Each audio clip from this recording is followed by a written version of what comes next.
I don't think this Bears game is that easily looked over either. I think you have to consider the facts of the matter. They barely beat them in Chicago. And, if Justin Fields is going to play well, it's definitely going to be in a scenario like this.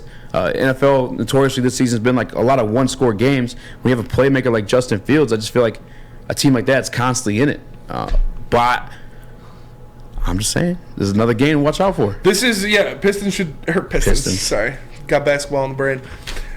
The Lions should definitely be scared of the Bears. I don't know about scared, but they should be wary of the Bears. You see what they did in their last game. Justin Fields, 147 yards and 2 touchdowns rushing, 167 and 2 touchdowns through the air, and they got Khalil Herbert back. I like Khalil Herbert a lot. I think he's a good back. And you see in their first game, he had 10 rushes for 57 yards. That's about 5.7 yards per carry. It's actually exactly 5.7 yards per carry. And even David Montgomery had 9 rushes for 37 yards at 4.1 yards per clip. So this is not something that the Lions can just blaze over, not something the Lions can just not think about. They need to, and I think they'll be prepared coming off of last week and coming off of the drubbing that they took at the hands of the Carolina Panthers. I think they'll be ready for this game. They'll be prepared for this game, and they'll go out and they'll achieve victory. But you got to think, even in that game, it was a 1-point victory over the Bears when they played them last.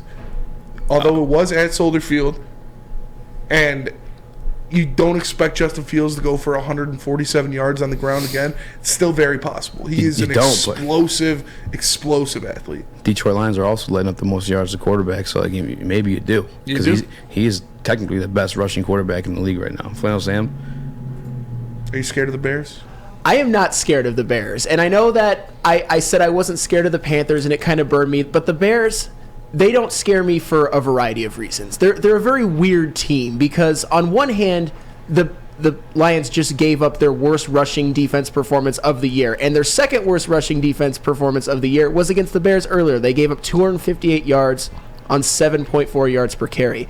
That is absolutely terrible. Justin Fields is obviously, he does things running the football as a quarterback that I've only seen Michael Vick, Lamar Jackson, and prime Randall Cunningham do. He's different like that. But they can't throw the football. And Darnell Mooney is out for the season. And you talked about the Bears can keep it close. But here's the problem when they keep it close. They're 1-7. The Chicago Bears are 1-7 in one-score games. And that's because every time they have a chance at the end, they basically dookie the bed. Every single time. They either throw an interception, turnover on downs. I actually have the list. Down 20-12 against the Giants, 3 and out. Down 29-22 against the Vikings, a wide receiver fumbles. Down 12-7 against the Commanders, they go turnover on downs at the goal line.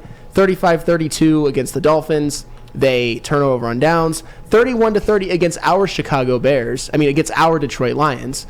The Bears, they have that pathetic drive to end the game where Justin Fields gets sacked twice. And then 27-24 against the Falcons, Justin Fields throws an interception. And then 25-20 against the Eagles, they score a touchdown to make it 25-20 and never get the ball back. So their situational football is terrible. They have nothing to play for. They're on an 8-game losing streak. And not to mention, in that 8-game losing streak, the Bears have given up a ghastly 32.6 points per game. Woof. And the Lions, they got a top 5 offense. They do. The Lions should win this game. They should be able to put up a lot of points. I could see them giving up some rushing yards, maybe 21 to 28 points. But even if it's close, you do not fear Justin Fields and this pathetic passing attack in the clutch.